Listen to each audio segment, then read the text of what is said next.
കൃഷ്ണ കൃഷ്ണ ഹരേ ഹരേ ഹരേ രാമ രാമ രാമ ഹരേ ഹരേ ഹരേ കൃഷ്ണ കൃഷ്ണ കൃഷ്ണ ഹരേ ഹരേ ഹരേ രാമ രാമ രാമ ഹരേ ഹരേ ഹരേ കൃഷ്ണ കൃഷ്ണ കൃഷ്ണ ഹരേ ഹരേ ഹരേ രാമ രാമ രാമ ഹരേ ഹരേ ഹരേ കൃഷ്ണ കൃഷ്ണ ഹരേ ഹരേ ഹരേ രാമ രാമ രാമ ഹരേ ഹരേ ഹരേ കൃഷ്ണ കൃഷ്ണ ഹരേ ഹരേ ഹരേ രാമ രാമ രാമ ഹരേ ഹരേ ഹരേ കൃഷ്ണ കൃഷ്ണ ഹരേ ഹരേ ഹരേ രാമ രാമ രാമ ഹരേ ഹരേ ഹരേ കൃഷ്ണ കൃഷ്ണ ഹരേ ഹരേ ഹരേ രാമ രാമ രാമ ഹരേ ഹരേ ഹരേ കൃഷ്ണ കൃഷ്ണ ഹരേ ഹരേ ഹരേ രാമ രാമ രാമ ഹരേ ഹരേ ഹരേ കൃഷ്ണ കൃഷ്ണ ഹരേ ഹരേ ഹരേ രാമ രാമ രാമ ഹരേ ഹരേ ഹരേ കൃഷ്ണ കൃഷ്ണ ഹരേ ഹരേ ഹരേ രാമ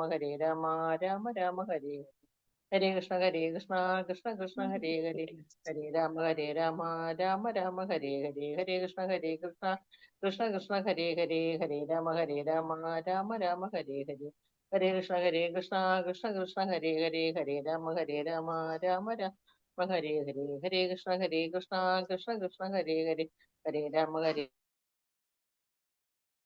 കൃഷ്ണ. ഹരേ കൃഷ്ണ. പ്രണാമം മാതാജി. പ്രണാമം. പ്രണാമം, എല്ലാവർക്കും പ്രണാമം. ഹരേ കൃഷ്ണ. ഓം അജ്ഞാനതിമിരാന്ധസ്യ നാനാഞ്ജനാശലാകയ ചക്ഷുർഉന്മീലിതം യേന തസ്മൈ ശ്രീഗുരവേ നമഃ. ശ്രീചൈതന്യമനോഭീഷ്ടം സ്ഥാപിതം യേന ഭൂതലേ സ്വയം രൂപകഥാ മഹ്യം ദദാതി സ്വപദാന്തികം. വന്ദേഹം ശ്രീഗുരോ ശ്രീയുതപദകമലം ശ്രീഗുരുൻ വൈഷ്ണവാംശ്ച ശ്രീരൂപം സാഗ്രജാതം സഹഗണ രഘുനാഥാന്വിതം തം സജീവം സാദ്വൈതം സാവധൂതം പരിജനസഹിതം കൃഷ്ണചൈതന്യദേവം ശ്രീരാധാകൃഷ്ണപാദാൻ സഹഗണ ലളിതാ ശ്രീവിശാഖാന്വിതാംശ്ച.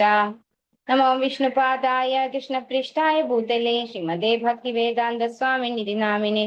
നമസ്തേ സാരസ്വതേ ദേവേ ഗൗരവാണി പ്രചാരിണേ നിർവിശേഷ ശൂന്യവാദി പാശ്ചാത്യദേശതാരിണേ. വാഞ്ചാകൽപതരൂപസ്യ കൃപാ സിന്ധുഭ്യവ ച പതിതാനാം പാവനേഭ്യോ വൈഷ്ണവേഭ്യോ നമോ നമഃ. ഹേ കൃഷ്ണ കരുണാ സിന്ധോ ദീനബന്ധോ ജഗത്പദേ ഗോപേശ ഗോപികാ കാന്ത രാധാ കാന്ത നമോസ്തുതേ. തപ്ത കാഞ്ചന ഗൗരാംഗി രാധേ വൃന്ദാവനേശ്വരി വൃഷഭാനുസുതേ ദേവി പ്രണമാമി ഹരിപ്രിയേ. ജയ ശ്രീകൃഷ്ണ ചൈതന്യ പ്രഭു നിത്യാനന്ദ ശ്രീ അദ്വൈത ഗദാധര ശിവാസാദി ഗൗരഭക്ത വൃന്ദ. ഹരേ കൃഷ്ണ കൃഷ്ണ കൃഷ്ണ ഹരേ ഹരേ ഹരേ രാമ രാമ രാമ ഹരേ ഹരേ. ഹരേ കൃഷ്ണ. ശ്രീ രാധാ ഗോവിന്ദ് മന്ദിർ ഇസ്കോൺ ബാംഗ്ലൂരിന്റെ ഷോർട്ട് ഭാഗവതം ക്ലാസ്സിലേക്ക് എല്ലാ ഭക്തന്മാർക്കും സ്വാഗതം. ഹരേ കൃഷ്ണ. ഓം നമോ ഭഗവതേ വാസുദേവായ. ഓം നമോ ഭഗവതേ വാസുദേവായ. നിഗമകൽപതരോർഗളിതം ഫലം ശുഗമുഖാദമൃതദ്രവ സംയുതം പിബത ഭാഗവതം രസമാലയം മുഹുരഹോ രസികാ ഭുവി ഭാവുകാഃ. നാരായണം നമസ്കൃത്യ നരം ചൈവ നരോത്തമം ദേവീം സരസ്വതീം വ്യാസം തതോ ജയമുദീരയേത്. നഷ്ടപ്രായേഷു ഭദ്രേഷു നിത്യം ഭാഗവത സേവയാ ഭഗവതി ഉത്തമ ശ്ലോകേ ഭക്തിർഭവതി നൈഷ്ഠികീം. കൃഷ്ണായ വാസുദേവായ ദേവകീ നന്ദനായ ച നന്ദഗോപകുമാരായ ഗോവിന്ദായ നമോ നമഃ. ഹരേ കൃഷ്ണ. മദേകബന്ധോ മത്സംഗിൻ മദ്ഗുരോ മന്മഹാദന മന്നിഷ്ഠാരക മദ്ഭാഗ്യ മദാനന്ദ നമോസ്തേ. ഗ്രന്ഥ ശ്രീമദ് ഭാഗവതം കി ജയ ശ്രീല പ്രഭാത് കി ജയ. ശ്രീമദ് ഭാഗവതം സ്കന്ധം 3 അധ്യായം 3 ശുദ്ധ ഭക്തിയുടെ സേവനം ഹൃദയത്തിലെ മാറ്റം. ശ്ലോകം 15.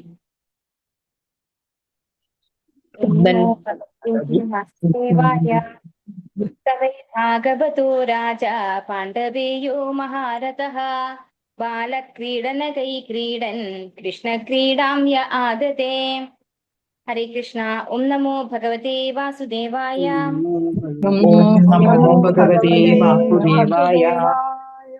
സ വൈ ഭാഗവതോ രാജാ പാണ്ഡവേയോ മഹാരഥഃ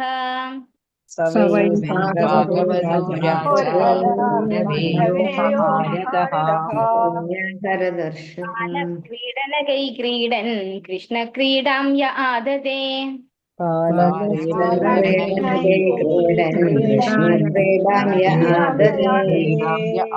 ഹരേ കൃഷ്ണ. ഹരേ കൃഷ്ണ.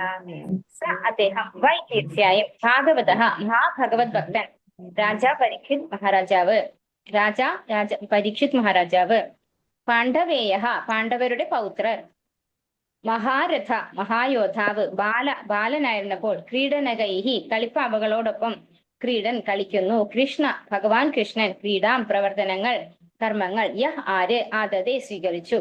വർത്തനം ഭാവർത്തമേസി ഭക്തി വേദാന്ത സ്വാമി പ്രഭാക്കിച്ച് പാണ്ഡവരുടെ പൗത്രനായ പരീക്ഷിത് മഹാരാജാവ് ശൈശവത്തിൽ ഭഗവാന്റെ മഹാഭക്തനായിരുന്നു. പാവകളോടൊപ്പം കളിക്കുന്ന വേളയിൽ പോലും കുലദൈവത്തെ ആരാധിക്കുന്നതിനെ അനുകരിച്ച് അദ്ദേഹം ശ്രീകൃഷ്ണ ഭഗവാനെ ആരാധിക്കാറുണ്ടായിരുന്നു, അഥവാ ആരാധിച്ചിരുന്നു. അപ്പോ ഇത്ര വരെയുള്ള ശ്ലോകത്തിൽ എന്താ പറഞ്ഞത്? ശൗനകാദി മഹർഷിമാര് പറയാണ്, എന്താണ് പറഞ്ഞത്? ഭക്തിയുത സേവനം എന്താണ്? നമ്മുടെ ഹൃദയത്തിൽ തന്നെ പരിവർത്തനം ഉണ്ടാക്കുന്നു. അത് കഴിഞ്ഞ് പിന്നീട് പറഞ്ഞതാണ് എന്ത്? ഓരോരോ ആഗ്രഹങ്ങൾക്കായിട്ട് നമ്മൾ ആഗ്രഹിച്ചു കഴിഞ്ഞാൽ നമ്മൾ ഏതേത് ദേവന്മാരെ ആരാധിക്കണം എന്ന് ശൗനകാദി മഹർഷിമാര് പറഞ്ഞു കൊടുത്തു. അത് കഴിഞ്ഞിട്ട് ദേവീ ദേവന്മാരെ ആരാധിക്കുന്നവരാണെങ്കിൽ പോലും അവർക്ക് ഭഗവാനെ കിട്ടണമെങ്കിൽ, അല്ലെങ്കിൽ ഭഗവാന്റെ ധാമത്തിലേക്ക് സ്ഥിരമായിട്ടുള്ള ഒരു സ്ഥാനം കിട്ടണമെങ്കിൽ അവരെ ആരെ മീറ്റ് ചെയ്യണം? ഭഗവാന്റെ ശുദ്ധ ഭക്തന്മാരെ മീറ്റ് ചെയ്യണം, അല്ലെ? പിന്നെ ഏതൊരു വ്യക്തിയും ആഗ്രഹത്തോടു കൂടിയാണെങ്കിലും ഒരു ആഗ്രഹവും ഇല്ലാതെയാണെങ്കിലും ഇനി മുക്തി ആഗ്രഹിക്കുന്ന ആളാണെങ്കിലും വളരെ തീവ്രമായിട്ട് ഭഗവാനെ തന്നെ ആരാധിക്കണം എന്നും പറഞ്ഞു കൊടുത്തിട്ടുണ്ട്. ഇപ്പോ ശൗനകാദി മഹർഷിമാര് തിരിച്ചു പറയാണ്, ഉത്തരം പറയാണ്, അല്ലെ? അതായത് ഇനിയും കൂടുതൽ എന്തൊക്കെയാണോ സുഖദേവ ബ്രഹ്മർഷി പരീക്ഷിത് മഹാരാജാവിന് ഭഗവാനെ സംബന്ധിക്കുന്നത് പറഞ്ഞു കൊടുത്തിട്ടുള്ളത് അതൊക്കെ അതീന്ദ്രിയമായാണ് ശാസ്ത്രമാണ്, അല്ലെ? അതൊക്കെ ഇനി കേൾക്കാൻ ഞങ്ങൾക്ക് താല്പര്യമുണ്ട്, ഇനിയും എക്സ്പ്ലെയിൻ ചെയ്തു തരൂന്ന് ശൗനകാദി മഹർഷിമാര് സൂത ഗോസ്വാമിയോട് പറയാണ്. അപ്പോ ഇവിടെ ശൗനകാദി മഹർഷിമാര് തന്നെയാണ് പറയുന്നത്, പരീക്ഷിത് മഹാരാജാവ് തന്റെ കുട്ടിക്കാലത്ത്, അതായത് ഒരു പാവ വെച്ച് കളിക്കുന്ന ആ പ്രായത്തിൽ തന്നെയും ഭഗവാനെ ആരാധിക്കാറുണ്ടായിരുന്നു. ശ്രീകൃഷ്ണ ഭഗവാനെ അത്രയും ചെറിയ പ്രായത്തിൽ തന്നെ ആരാധിക്കാറുണ്ടായിരുന്നു. ഇവിടെ നമ്മൾ ശ്രീമദ് ഭഗവത്ഗീതയില് 6-ാമത്തെ അധ്യായത്തിൽ 41-ാമത്തെ ശ്ലോകം ഓർമ്മയുണ്ടോ ആർക്കെങ്കിലും? ചൊല്ലാനാവോ? പ്രാപ്യ പുണ്യകൃതാൻ ലോകാൻ, അറിയോ? പ്രാപ്യ പുണ്യകൃതാൻ ലോകാൻ ഉഷിത്വാ ശാശ്വതി സമാഹ ശുചീനാം ശ്രീമതാം ഗേഹേ യോഗഭ്രഷ്ടോ വിജായതേ. നമ്മള് ഭഗവാൻ തന്നെ ഭഗവത്ഗീതയിൽ പറഞ്ഞിട്ടുണ്ട്, ഒരാള് ഭക്തിയുടെ സേവനം ചെയ്തിട്ട് അവിടെ പകുതിന്ന് മുറിഞ്ഞു പോയാൽ, അല്ലെ, ആ മരണ സമയത്ത് വരെ അവർ കുറച്ച് ചെയ്യും, അല്ലെ? അതിനുശേഷം അവരെന്ത് ചെയ്യും? അവരെ ശുചീനാം ശ്രീമതാം ഗേഹേ, അങ്ങോട്ടേക്കാണ് ഭഗവാൻ ഷിഫ്റ്റ് ചെയ്യുന്നത്. ഭഗവാനാണ് അത് അറേഞ്ച്മെന്റ് ചെയ്യുന്നത്, അല്ലെ? നമുക്ക് കാണാൻ പറ്റും ഇപ്പോ ശ്രീല ജയപതാക സ്വാമി ഗുരു മഹാരാജ്, അതുപോലെ കുറെ ഭക്തന്മാരല്ലേ, രാധാനാഥ് സ്വാമി മഹാരാജ്, കുറെ ഇസ്കോൺ ഡിവോട്ടീസ് അമേരിക്കക്കാരാണെന്ന് കാണാം നമുക്ക്. ശരിക്കും ഇന്ത്യയിലാണ് കൂടുതൽ ഹിന്ദുയിസവും അതുപോലെ ഭഗവാനെ ആരാധിക്കുന്നതും ഭക്തന്മാരും ഒക്കെ ഉണ്ടാവേണ്ടത്. പക്ഷെ ഇത് എന്തുകൊണ്ടാണ് ഇങ്ങനെ സംഭവിച്ചത്? നമ്മളൊക്കെ ചിലപ്പോൾ ആശ്ചര്യപ്പെടുന്നുണ്ടാവും, അല്ലെ? ഇംഗ്ലീഷൊക്കെ സംസാരിച്ച് അവരുടെ അടുത്തേക്ക് എങ്ങനെയാണ് ശ്രീല പ്രഭാതര് പോയിട്ട് ഭഗവാനെ കുറിച്ച് പറഞ്ഞ് അവരത് ഉൾക്കൊണ്ട് ഭക്തിയിലേക്ക് വന്ന് ഇത്രയും വലിയ ആചാര്യന്മാരായല്ലേ, എത്രയോ കാലം മുമ്പേ അവരിതിൽ വന്നു. നമ്മളൊക്കെ ഇപ്പോഴാണ് ഇത് കേൾക്കുന്നത് പോലും. അപ്പൊ അവരൊക്കെ നേരത്തെ ഇതിൽ വന്നു. അപ്പൊ ഇങ്ങനെ ഇത് സാധിച്ചു എന്ന് നമ്മളൊക്കെ ആശ്ചര്യപ്പെടും. പക്ഷെ ഈ ഒരു ശ്ലോകം തന്നെ മതി അതിനുള്ള ഉത്തരമായിട്ട്. ഏതു ശ്ലോകം? പ്രാപ്യ പുണ്യകൃതാൻ ലോകാൻ ഉഷിത്വാ ശാശ്വതി സമാഹ ശുചീനാം ശ്രീമതാം ഗേഹേ യോഗഭ്രഷ്ടോഭിജായതേ. അതുപോലെ വേറൊരു ശ്ലോകം കൂടെ അതിന്റെ അനുബന്ധമായിട്ട് പറഞ്ഞുതരാം. വേദാഹം സമതീതാനി വർത്തമാനാനി ച അർജുന ഭവിഷ്യാണി ച ഭൂതാനി മാം തു വേദന കശ്ചന. ഈ രണ്ട് ശ്ലോകം വെച്ചിട്ട് നമുക്ക് ഇതെങ്ങനെ മനസ്സിലാക്കാൻ പറ്റും എന്ന് ചോദിച്ചാല്, ഭഗവാൻ അറിയാം ഇവിടെ ഈ ഭാരതത്തിലുള്ളവര് ഇവിടെ ആരെങ്കിലും ഭക്തി ചെയ്താല് അവര് ഭ്രാന്താണെന്ന് പറഞ്ഞിട്ട് ഒഴിഞ്ഞു മാറും. എന്നാൽ അതേസമയം അമേരിക്കയിലുള്ള ആരെങ്കിലും ഭക്തന്മാരായി കഴിഞ്ഞാൽ അത് വലിയ സംഭവമാണെന്ന് പറഞ്ഞ് അത് ഫോളോ ചെയ്യും. വേദാഹം സമതീതാനി വർത്തമാനാനി ച അർജുന. ഭഗവാൻ അറിയാം എല്ലാ കാര്യങ്ങളും. ഇപ്പൊ ഭഗവാൻ എന്ത് ചെയ്തു? ഒരു ശുദ്ധ ഭക്തനെ അമേരിക്കയിൽ കൊണ്ടുപോയി ജന്മം കൊടുക്കുകയാണ് ചെയ്യുന്നത്. അപ്പൊ ആ വ്യക്തി അവിടെ ജനിക്കുന്നത് ശരിക്കും ഇവിടുന്ന് ഭക്തി ചെയ്ത് ശരീരം ഉപേക്ഷിച്ച് പോയി അവിടെ ഒരു ശരീരം എടുത്തുന്നേ ഉണ്ടാവുള്ളൂ. അപ്പൊ അവര് ഈ ജന്മം ഈ ശരീരം കൊണ്ട് അമേരിക്കക്കാരനാണ് നമുക്ക് തോന്നും. പക്ഷെ ആക്ച്വലി ആ വ്യക്തി എന്താണ്?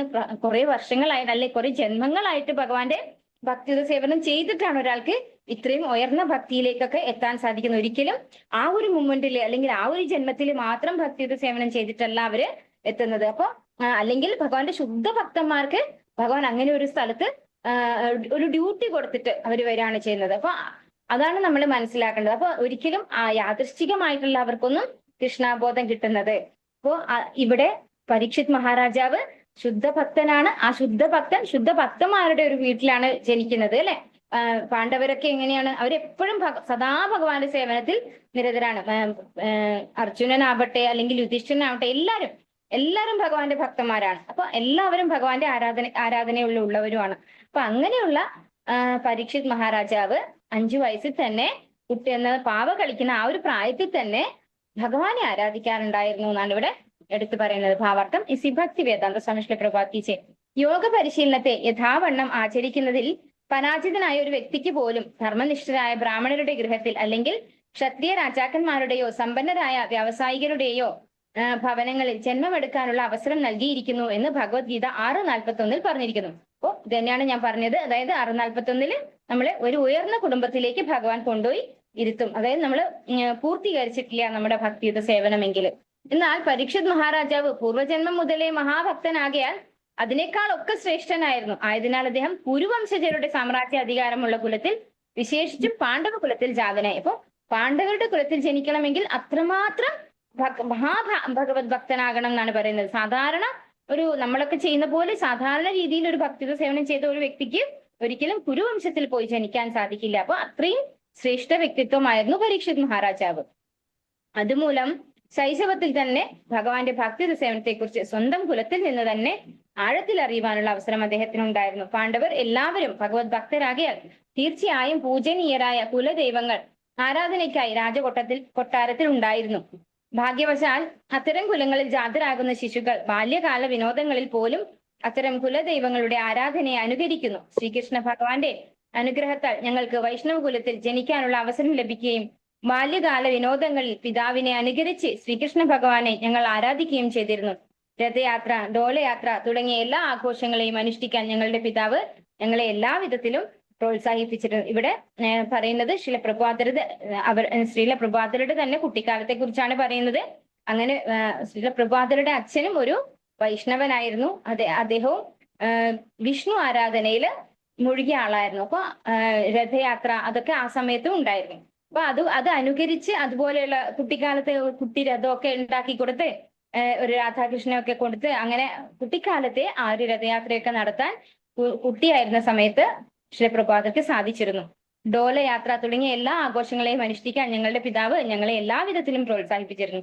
ഞങ്ങൾ കുട്ടികൾക്കും ഞങ്ങളുടെ കൂട്ടുകാർക്കും പ്രസാദം വിതരണം ചെയ്യുന്നതിന് അദ്ദേഹം ഉദാര മനസ്സോടെ ധാരാളം പണം ചെലവഴിച്ചിരുന്നു. വൈഷ്ണവ കുലത്തിൽ ജനിച്ച ഞങ്ങളുടെ ആത്മീയ ഗുരുവിനും അദ്ദേഹത്തിന്റെ ശ്രേഷ്ഠ വൈഷ്ണവ പിതാവായ ഭക്തി വിനോദ ഠാക്കൂറിൽ നിന്നും എല്ലാവിധ പ്രോത്സാഹനവും ലഭിച്ചു. സർവം മംഗളമായ വൈഷ്ണവ കുടുംബങ്ങളുടെ രീതിയാണത്. ഗോവർദ്ധനധാരിയായ ശ്രീകൃഷ്ണ ഭഗവാന്റെ അചഞ്ചല ഭക്തിയായിരുന്നു വിശ്രുത മീരാഭായി. അപ്പോ ഇവിടെ പറയാണ് ഭക്തി സിദ്ധാന്ത സരസ്വതി ഠാക്കൂറും എന്താണ് ഒരു വൈഷ്ണവ കുടുംബത്തിൽ തന്നെയാണ് ജനിച്ചിട്ടുള്ളത്. അപ്പോൾ ചെറിയ പ്രായത്തിൽ തന്നെ ഭഗവാന്റെ ഭക്തിയുത സേവനം ചെയ്യാൻ അവർക്കൊക്കെ അവസരം കിട്ടിയിരുന്നു. ശ്രേഷ്ഠരായ എല്ലാ ഭഗവത് ഭക്തരുടെയും ഭഗവാന്റെ എല്ലാ മഹാഭക്തരുടെയും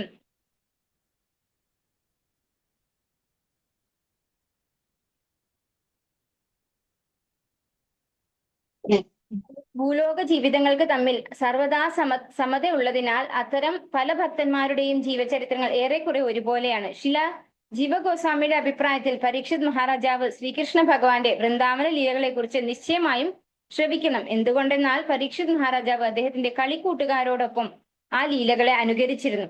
ശ്രീ ശ്രീധരസ്വാമിയുടെ അഭിപ്രായത്തിൽ കുലത്തിലെ മുതിർന്ന അംഗങ്ങളുടെ വഴിയെ അനുസരിച്ച് കുലദൈവങ്ങളെ ആരാധിക്കുന്നത് അനുകരിക്കുക പതിവായിരുന്നു. ശ്രീ വിശ്വനാഥ ചക്രവർത്തിയും ശ്രീ ജീവഗോസ്വാമിയുടെ ഈ വീക്ഷണത്തെ സ്ഥിരീകരിക്കുന്നു. ആകയാൽ പരീക്ഷിത് മഹാരാജാവിന് ശൈശവത്തിൽ തന്നെ ഭഗവാൻ കൃഷ്ണനോട് സ്വാഭാവികമായ മനച്ചായ്വ് ഉണ്ടായിരുന്നു എന്ന അവരിൽ ഒരാളുടെ അഭിപ്രായത്തെ അംഗീകരിക്കുന്നു. അപ്പോ നമുക്കൊക്കെ ഇത് നമ്മുടെ ഒരു പ്രായത്തിൽ വരെ ഈ ഒരു കാര്യങ്ങളൊക്കെ നമുക്കും അവൈലബിൾ ആയിട്ടുണ്ടാവും, അല്ലെ? നമ്മുടെ കുട്ടിക്കാലത്ത് ഇന്നത്തെ പോലെ മൊബൈലും ടിവിയും അതൊന്നും ഉണ്ടായിട്ടില്ല. അപ്പൊ നമ്മളെ കളി സ്വാഭാവികമായിട്ടും എന്തായിരിക്കും, നമ്മുടെ തൊട്ടടുത്തുള്ള അമ്പലങ്ങളിലെ ഉത്സവം, അല്ലെ? എനിക്ക് ഓർമ്മയുണ്ട് എന്റെ കുട്ടിക്കാലത്തൊക്കെ അങ്ങനെയാണ് ഞങ്ങള് കളിച്ചിട്ടുണ്ടായിരുന്നത്. പിന്നെ ഉത്സവങ്ങളൊക്കെ നമ്മൾ അനുകരിക്കും അല്ലെ. അതുപോലെയാണ് ഇവിടെ പറയുന്നത്, ഭഗവാന്റെ കാര്യങ്ങൾ നമ്മൾ അനുകരിക്കുമ്പോൾ അല്ലെങ്കിൽ ഭഗവാന്റെ ആ ഒരു ഇത് മെമ്മറൈസ് ചെയ്ത് നമ്മൾ അത് പോലെ ഡ്രാമ ചെയ്യുമ്പോൾ നമ്മൾ ശരിക്കും പരിശുദ്ധരാവുകയാണ് ചെയ്യുന്നത്. കാരണം എന്തുകൊണ്ടാണ്? അത് നമ്മൾ ഭഗവാനെയാണ് ആ സമയത്ത് സ്മരിക്കുന്നത് അല്ലെ. അതുകൊണ്ടാണ് നമ്മൾ പരിശുദ്ധരാവുന്നത്.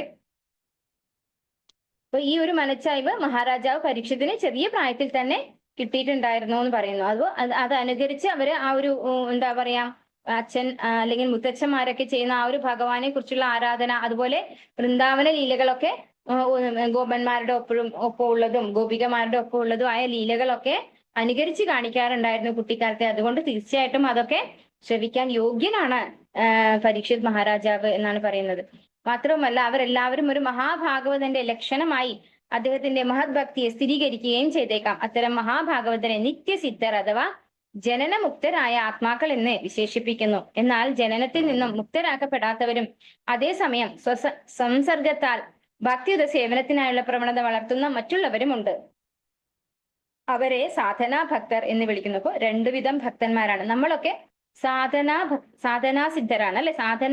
സാധനയിലൂടെ ഭക്തന്മാരാകുന്ന, അതായത് ഗുരു ശിഷ്യ പരമ്പരയിലൂടെയുള്ള ജ്ഞാനം മനസ്സിലാക്കി നമ്മൾ പരിശ്രമിച്ച് അല്ലെ നാമം ജപിച്ചുകൊണ്ടിരിക്കുമ്പോൾ നമുക്ക് തന്നെ ആ നാമത്തോട് രുചി ഉണ്ടാവും. നമുക്ക് ഒരു ദിവസം ജപിക്കാൻ പറ്റില്ലെങ്കിൽ അന്നത്തെ ദിവസം ഭയങ്കര ബുദ്ധിമുട്ടായിരിക്കും അല്ലെ.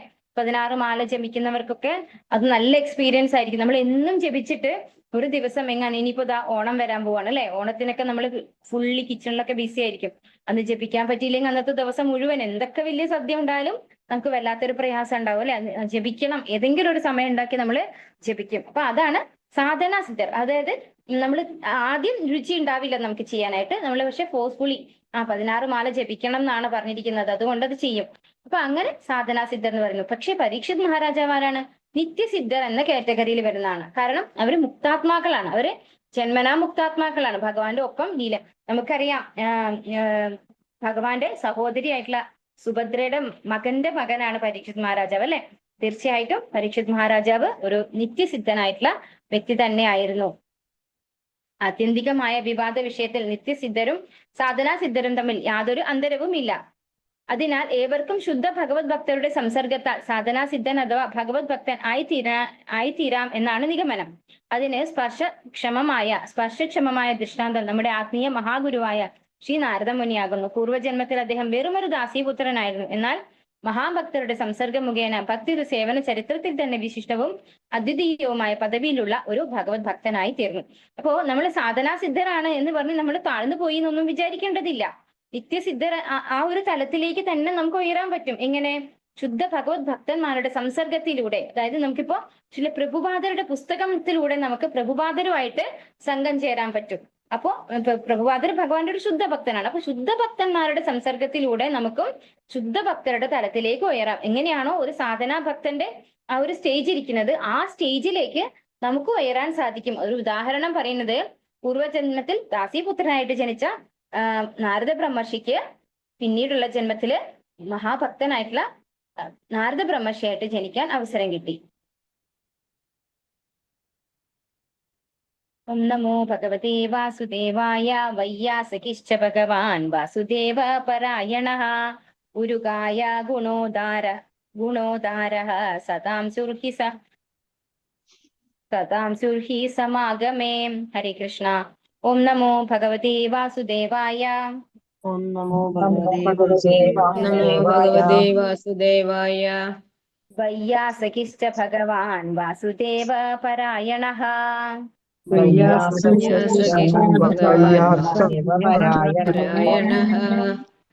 ഉരുകായ ഗുണോദാരഃ സതാം സുർഹി സമാഗമേ.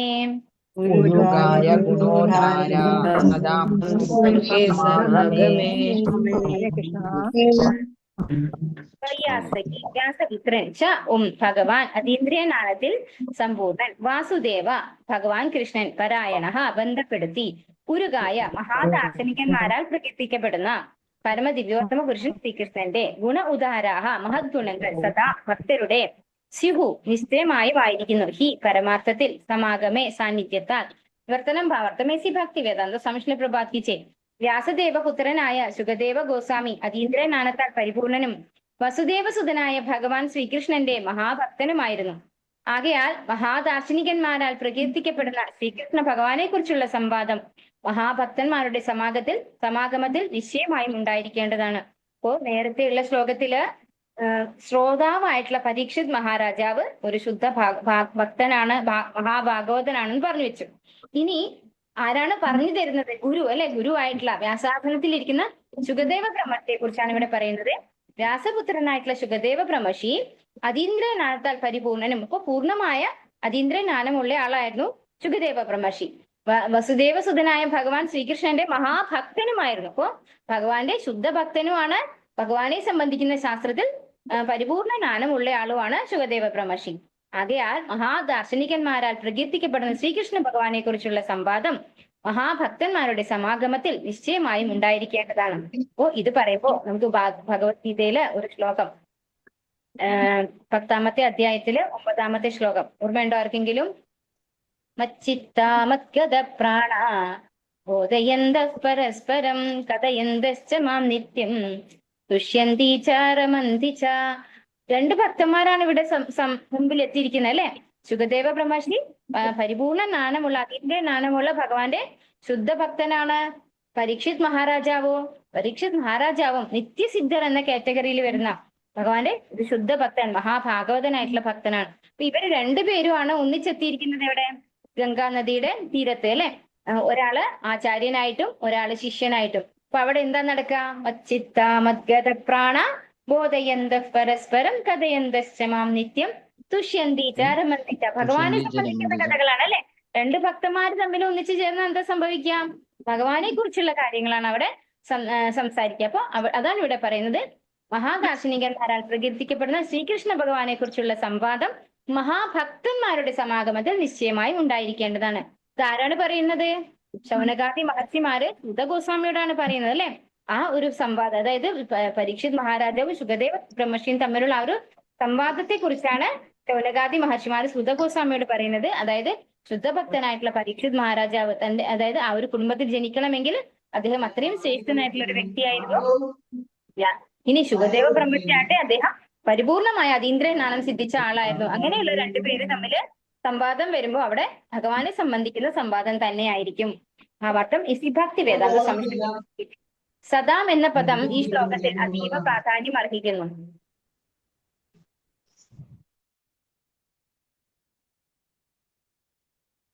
സദാം അർത്ഥം ഭഗവത് സേവനം ഒഴികെ മറ്റൊരു അഭിലാഷവും ഇല്ലാത്ത പരിശുദ്ധ ഭക്തർ. അത്തരം ഭക്തരുടെ സംസർഗത്താൽ മാത്രമേ ശ്രീകൃഷ്ണ ഭഗവാന്റെ അതീന്ദ്രിയ മഹാത്മ്യങ്ങളെ യഥോചിതമായി ചർച്ച ചെയ്യുവാൻ കഴിയുകയുള്ളൂ. ഭഗവത് വിഷയങ്ങളെല്ലാം ആത്മീയ പ്രാധാന്യമുള്ളവയെന്നും ഒരിക്കൽ സദാം അഥവാ പരിശുദ്ധ ഭക്തരുടെ സംസർഗത്താൽ അദ്ദേഹത്തെ കുറിച്ച് യഥായോഗ്യം ശ്രവിക്കുന്ന ഒരുവൻ നിശ്ചയമായും ശ്രേഷ്ഠമായ ശക്തിയും ജീവിതത്തിന്റെ ഭക്തിയുത സേവന അവസ്ഥയും താനേ ആർജിക്കും. അപ്പൊ ഇവിടെ സദാം എന്ന വാക്കാണ്. ഈ സദാം എന്ന വാക്ക് ശ്രീമദ് ഭാഗവതത്തിൽ മുമ്പേ ആദ്യം ഉപയോഗിച്ചിട്ടുണ്ട്. ഓർമ്മയുണ്ടോ ആർക്കെങ്കിലും ആ ശ്ലോകം? ശ്രീമദ് ഭാഗവതം 1ാമത്തെ സ്കന്ധം 1ാമത്തെ അധ്യായം 2ാമത്തെ ശ്ലോകം.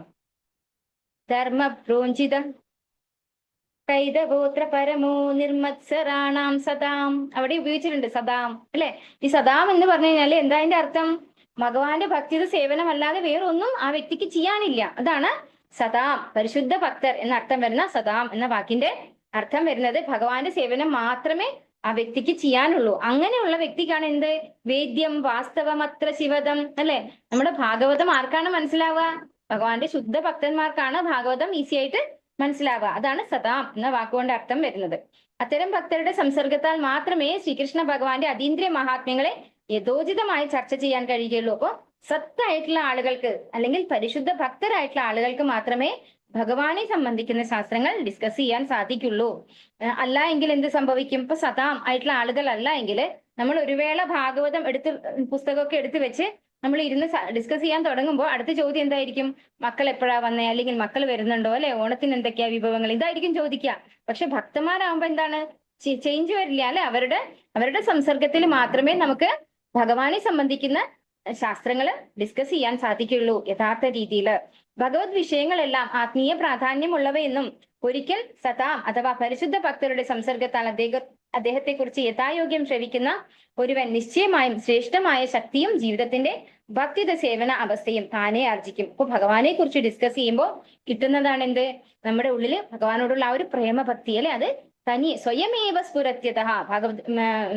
ഭക്തിരസാമൃത സിദ്ധുവിൽ എന്താ പറയുന്നത്? അത് ശ്രീകൃഷ്ണനാമാദി ഭവേദ്ഗ്രാഹ്യം ഇന്ദ്രിയൈഹി സേവോന്മുഖേഹി ജിഹ്വാദോ സ്വയമേവ സ്ഫുരത്യത.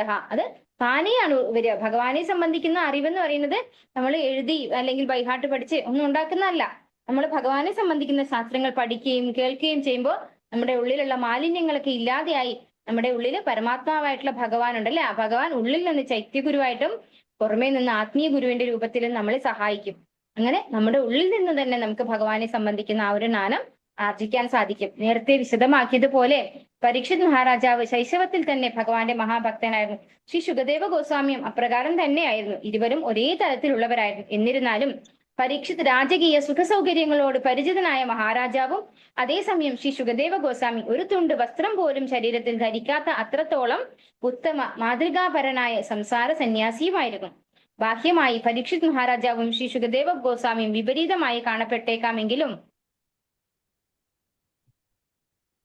അടിസ്ഥാനപരമായി ഇരുവരും ഭഗവാന്റെ അകൈതവ പരിശുദ്ധ ഭക്തനായിരുന്നു. അത്തരം ഭക്തർ ഒത്തുചേരുമ്പോൾ ഭക്തിയോഗത്തിന് അഥവാ ഭഗവത് മഹാത്മ്യങ്ങളെ സംബന്ധിക്കുന്ന സംവാദങ്ങൾക്ക് വിരാമമിടാൻ ഒരു വിഷയത്തിനും കഴിയുകയില്ല. ഭഗവത്ഗീതയിലും ഭഗവാനും അദ്ദേഹത്തിന്റെ ഭക്തൻ അർജുനനും തമ്മിലുള്ള സംഭാഷണത്തിൽ ലൗകിക പണ്ഡിതർ അവരുടേതായ രീതിയിൽ എത്ര തന്നെ ഊഹാപോഹങ്ങൾ നടത്തിയാലും അഥവാ നിരീക്ഷണങ്ങൾ നടത്തിയാലും ഭക്തിയോഗം ഒഴികെ മറ്റൊരു വിഷയവും കണ്ടെത്തുക സാധ്യമല്ല. ശ്രീ ജീവഗോസ്വാമിയുടെ അഭിപ്രായത്തിൽ ശുകദേവ ഗോസ്വാമിയും പരീക്ഷിത് മഹാരാജാവും ഒരേ തലത്തിലുള്ളവരും വളരെ കാലം മുമ്പേ ഭക്തിയോഗത്തിൽ പ്രതിഷ്ഠിതരെങ്കിലും ഒരാൾ ഗുരുവിന്റെയും മറ്റേയാൾ ശിഷ്യന്റെയും ഭാഗം അവതരിപ്പിക്കുന്നു എന്ന് വൈയാസകി പശ്ചാൽച്ച എന്ന പദപ്രയോഗം വ്യഞ്ചിപ്പിക്കുന്നു. ശ്രദ്ധാവിഷയങ്ങളുടെ കേന്ദ്രം ഭഗവാൻ കൃഷ്ണൻ ആകയാൽ വാസുദേവ പരായണ അഥവാ വാസുദേവ ഭക്തൻ എന്ന പദം പൊതു ലക്ഷ്യം ഭഗവത് ഭക്തൻ എന്നതിനെ കുറിക്കുന്നു. അപ്പൊ ഇവിടെ എന്താ പറയുന്നത്? ശരിക്കും ഇവര് രണ്ടുപേരും ഒരേ തരത്തിൽ മഹാഭാഗവതന്മാരാണ് അല്ലെ. ഭാഗവത എന്ന് തന്നെയാണ് പരീക്ഷിത് മഹാരാജാവിനെയും കഴിഞ്ഞ ശ്ലോകത്തില് പറഞ്ഞിരിക്കുന്നത്. അതുപോലെ ശുകദേവ ബ്രഹ്മർഷി മഹാഭാഗവതനാണ്. അപ്പൊ രണ്ടുപേരും ഭഗവാന്റെ ശുദ്ധ ഭക്തന്മാരാണ്, ഒരേ തലത്തിലുള്ളവരാണ്. അപ്പൊ പിന്നെ എങ്ങനെയാണ് ഒരാള് ഗുരുവും ഒരാള് ശിഷ്യനുമായത്? അതിനുള്ള ഉത്തരാണ് ഇവിടെ ശ്രീല പ്രഭുപാദര് പറഞ്ഞു തരുന്നത്. പരീക്ഷിത് മഹാരാജാവ് രാജകീയ സുഖ സൗകര്യങ്ങളോടുകൂടി അല്ലെ, എല്ലാ ആഡംബരത്തോടും കൂടി ജീവിക്കുന്ന ഒരു വ്യക്തി, അതായത് ഒരു ഗൃഹസ്ഥ ആശ്രമിയായിരുന്നു. അതേസമയം ശുകദേവ ബ്രഹ്മർഷി ഒരു തുണ്ട് തുണി പോലും ശരീരത്തിൽ ഉപയോഗിക്കാൻ പറ്റാത്ത അത്രയും വൈരാഗ്യ മാർഗത്തിലൂടെ സഞ്ചരിക്കുന്ന ഒരു ബ്രഹ്മചാരി അല്ലെങ്കിൽ സന്യാസി ആയിരുന്നു ശുകദേവ ബ്രഹ്മർഷി. അപ്പോ നമുക്കറിയാം ബ്രാഹ്മണിക്കൽ ക്വാളിറ്റി ഉള്ളവർക്കാണ് എന്ത് പറഞ്ഞു കൊടുക്കാൻ പറ്റുക? ഒരു ഗുരു ആവാൻ പറ്റുക അല്ലെ. അപ്പൊ ബ്രാഹ്മണന്റെ തലത്തിലാണ് ആരുള്ളത്? ശുകദേവ ബ്രഹ്മർഷി ഉള്ളത്. പരീക്ഷിത് മഹാരാജാവോ? പരീക്ഷിത് മഹാരാജാവ് ക്ഷത്രിയനാണ് അല്ലെ. അപ്പൊ ഗൃഹസ്ഥാശ്രമിയാണ്. അപ്പോ ഒരു സന്യാസിയുടെ അടുത്ത് ക്ഷത്രിയനായിട്ടുള്ള പരീക്ഷിത് മഹാരാജാവ് ശിഷ്യനായിട്ടും ശുകദേവ ബ്രഹ്മർഷി ഗുരുവായിട്ടും അവരുടെ ഭാഗം അവതരിപ്പിക്കുമായിരുന്നു എന്നാണ് ഇവിടെ പറയുന്നത് അല്ലെ. ഒരാൾക്ക് ശിഷ്യനാവാനും ഒരാൾക്ക് ഗുരു ആവാനുമുള്ള ഒരു ഡ്യൂട്ടിയാണ് ഭഗവാൻ കൊടുത്തത്. ശ്രദ്ധാവിഷയങ്ങളുടെ കേന്ദ്രം ഭഗവാൻ കൃഷ്ണൻ ആകയാൽ വാസുദേവ പരായണ അഥവാ വാസുദേവ ഭക്തൻ എന്ന പദം പൊതു ലക്ഷ്യം ഭഗവത് ഭക്തൻ എന്നതിനെ കുറിക്കുന്നു. പരീക്ഷിത് മഹാരാജാവ് ഉപവാസം അനുഷ്ഠിക്കുന്ന സ്ഥലത്ത് നിരവധി പേർ സമ്മേളിച്ചിരുന്നുവെങ്കിലും ഭഗവാൻ ശ്രീകൃഷ്ണന്റെ മഹാത്മ്യങ്ങൾ ഒഴികെ മറ്റൊരു വിഷയവും അവിടെ ചർച്ച ചെയ്യപ്പെടാനില്ലെന്ന് സ്വാഭാവികമായി നിർണയിച്ചിരിക്കുന്നു. എന്തുകൊണ്ടെന്നാൽ വരേണ്യനായ മുഖ്യപ്രഭാഷകൻ ശ്രീ ശുകദേവ ഗോസ്വാമിയും മുഖ്യ ശ്രോതാവ് പരീക്ഷിത് മഹാരാജാവുമായിരുന്നു. അപ്പോ അവിടെ ആ ഒരു ഗംഗാ തീരത്ത് പരീക്ഷിത് മഹാരാജാവ് വ്രതമൊക്കെ അനുഷ്ഠിച്ചുകൊണ്ടാണ് അവിടെ ഇരിക്കുന്നത് അല്ലെ. ഒന്നും ജലപാനം പോലും കഴിക്കാതെ പൂർണ്ണമായിട്ട് ഫാസ്റ്റിംഗ് എടുത്തുകൊണ്ടാണ് അവിടെ ഇരിക്കുന്നത് 7 ദിവസം. അങ്ങനെയാണ് ഭാഗവത ശ്രവണം നടത്തിക്കൊണ്ടിരിക്കുന്നത്. അപ്പോ ഇവിടെ മറ്റൊരു വിഷയവും, അതായത് ലൗകികമായ ഒരു വിഷയവും വരില്ല. കാരണം രണ്ടുപേരും ഭഗവാന്റെ ശുദ്ധ ഭക്തന്മാരാണ്. അതുകൊണ്ട് ഒരാൾക്ക് പോലും ഡീവിയേഷൻ വരുന്നില്ല. രണ്ടുപേരും ഭഗവാനെ സംബന്ധിച്ച് മാത്രമേ സംസാരിക്കുന്നുള്ളൂ അവിടെ.